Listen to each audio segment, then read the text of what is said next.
so you won't suffer like me, because I have that now. And this is also one of the reason actually that when I think about going back to the wards or ED, I'm thinking like, could I still really do it? Hey guys, it's Danica and welcome back to my channel. To those who are new to my channel, welcome. My name is Danica. I'm a registered nurse in the Philippines, here in the UK and in the US as well. If you're new here in this channel, I encourage you to click on the subscribe button below and also the bell button beside it so that you will be notified every time that we have an update. Alrighty, so for today's video guys, I was actually thinking of a topic that's gonna be really useful and something a bit more personal. I think I wanted to focus about manual handling and safety. So let's begin by saying a little bit of my background. So obviously I came from the Philippines, and I've worked in the hospital in the Philippines maybe for about a year before coming here. So how it works, the nursing there and here is very different. So basically in the Philippines, changing patients, usually relatives, family get involved, and sometimes they do ask help from nurses like us, but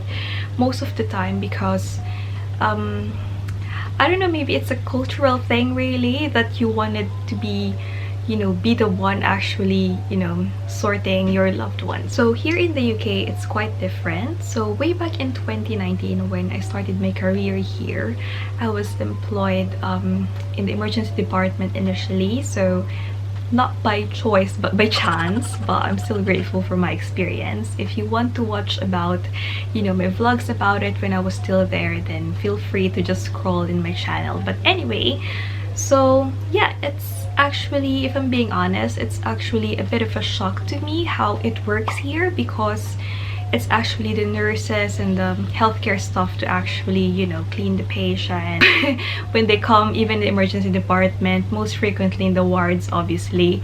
And usually it's rare, but some family members do help, but most of the time it's just us, and they even don't want to be there when you're changing the patient, obviously for privacy reasons and things like that. It's like a main deal really here. So yeah, totally different how it works. And patients here could be sometimes really big, and it's difficult to actually turn them on their sides, especially if they're not really mobile, so things like that. But yeah, all of this were actually new to me when I came here, because it's not something I'm really used to, and obviously cultural differences on how it works. Let me just tell you about my experience in ED, and then you'll see what I'm trying to point out really. So in ED there's different kinds of patients obviously.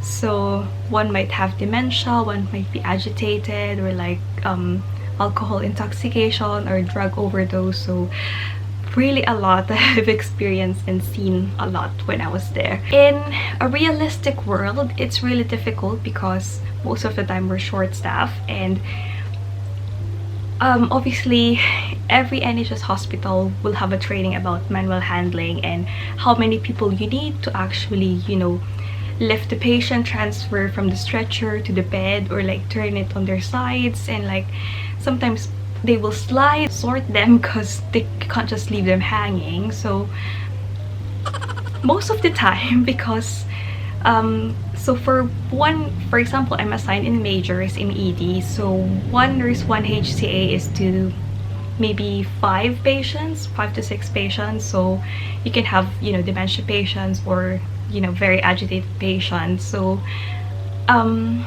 it's difficult because you just don't know what to do first basically. And I feel like I'm almost, or most of the time actually, in the position we're in, I just couldn't wait for someone else to help me. I tried to do my best just to maybe clean them a bit and stuff on my own, or maybe it's just the 2 of us, but obviously you needed more, but you just couldn't do it because there's not enough stuff. I know it's not ideal from what they actually teach you in your manual handling training. It's a mandatory training if you guys are just gonna come here, so you would know about these things. So how not to hurt your back and how to lift patients, turn them and stuff.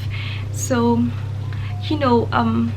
because it's fast-paced, and you have lots of things to do. You know, being young and you know, having the strength and stuff, sometimes you tend to be alone, like doing things, or sometimes it's not ideal, or what am I gonna say, there's just lots of liftings and, you know, transferring patients. So yes, you might be watching this and telling me that, you know, it's your own fault and stuff like that, but actually when you're in that moment, in like in reality, you just got to do your best on how to sort patient stuff rather than not doing anything.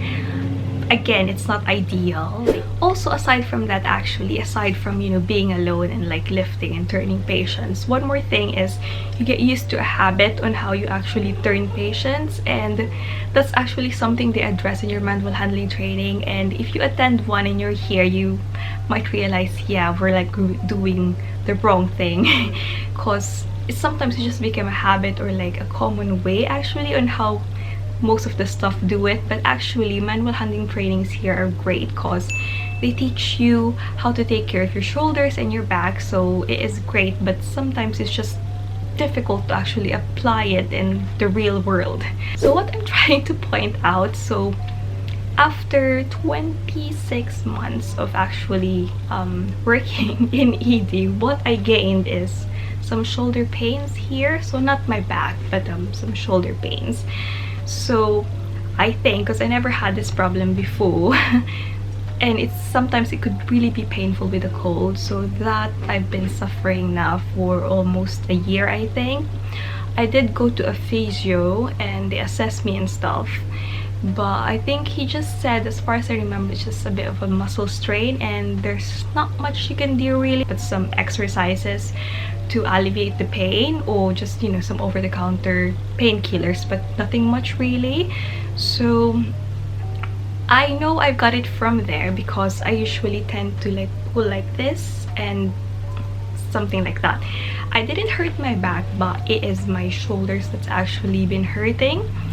So that's just for 26 months of working there. So if you've been working here for some time now, I don't know if it's, you know, just me or maybe one of you guys have the same experience like me. So it might be because of the wrong manual and handling actually that, you know, we've been doing, if you two are suffering from this, either your shoulders or your back. So what am I actually trying to point out in here? So I made this video to just, you know, give us friendly reminder to every nurses out there that we should really be taking care of ourselves. It might not manifest, you know, now, but surely in the coming years you'll probably feel the pain. And, you know, I know it's, what do you call it, it is difficult in reality, but as much as possible, please do what the manual handling training is telling you guys, so, you know, so you won't suffer like me, because I have that now. And, you know, I'd say I'm still young but obviously, you know, this is also one of the reason actually that, you know, when I think about going back to the wards or ED, I'm thinking like, could I still really do it? Because sometimes the pain is really bad, like it's a 8 out of 10, and I do have some ibuprofen sprays and like gels, and like, you know, I do massage it and do some exercise, but still it's there now, and I don't know if it could ever be cured. But yeah, so I am a living manifestation or proof that we shouldn't, you know, taking it for granted. I know sometimes we want to do, you know, this much for our patients and just get the work done, but obviously we are putting ourselves at risk of this, you know, possible injuries. Yes, that's all I actually wanted to say in this video. Yeah, let's drink.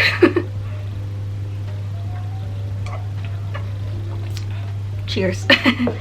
But anyway guys, yes, that's it. Hopefully there's no hate in the comments, just, you know, a reminder really to every nurses out there. So yes guys, thank you for, you know, listening and like watching this video, because I feel like this is gonna be useful to all the nurses out there. So yes, thank you guys for watching this video. I hope you enjoyed, and I'll see you again in the next one.